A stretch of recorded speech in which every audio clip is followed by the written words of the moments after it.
Hi guys! Happy Monday sa inyo bang lahat.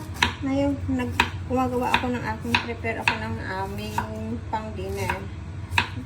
Kasi mamayang gabi, mag-i-steam ako ng fish at saka mayroon kaming ulam na duck na ginuto ko sa plum sauce. Mamaya ipakita ko nyo. Mag-cut muna ako ng aking kintil. Ganyan kanipis para sa aking steam fish.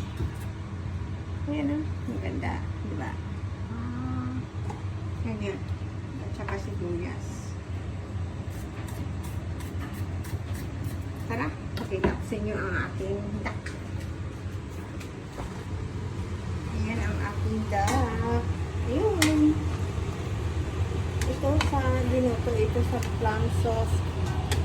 Pero mamaya, ipupost ko rin yung aking full video dito.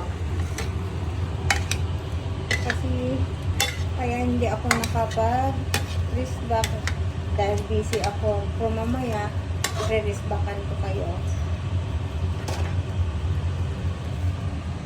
Ayan. At saka, mayroon pa akong sabaw. Quick sauce lang, quick soup lang yung aking sabaw ngayon na ko. So, alam nyo, ito, nilagyan ko ng beer. Pero walang lasang beer. Kasi ang beer, maganda ang beer para malambot yung meat ng ating duck. Ito, hindi pa. Ito yan. Mamaya pa. Okay guys. Thank you for watching.